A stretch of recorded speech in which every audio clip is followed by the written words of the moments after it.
নমস্কার, welcome to my channel Samirsheel Shri Shri Radhakrishna Gopal Shrimad Bhagavadgita. আজ 16 November 2025। আমি শ্রীমদ ভাগবত মহাপুরাণ প্রথম স্কন্দ প্রথম অধ্যায়ের সূতের কাছে শৌনকাদি মুনিগণের প্রশ্ন মঙ্গলাচরণের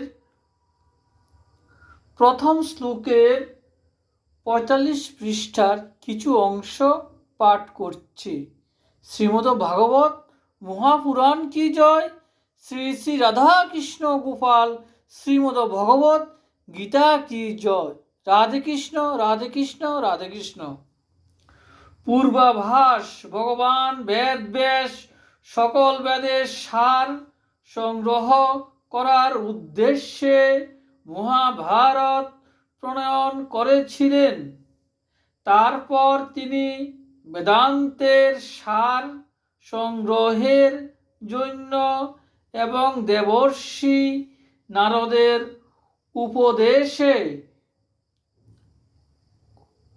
মুমুক্ষুদের অনুগ্রহ করার জন্য কল্পবৃক্ষের মতো অভীষ্টপ্রদ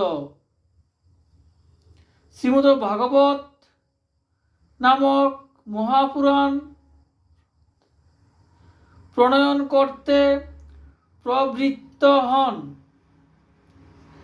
তারই মঙ্গলাচরণ কর্মে উপনিষদ প্রতিপাদ্য পরব্রহ্ম পরমাত্মাদি পদবাচ্য ভগবানের লক্ষণ নিরূপণ করার জন্য পরমত নিরাকরণ করছেন।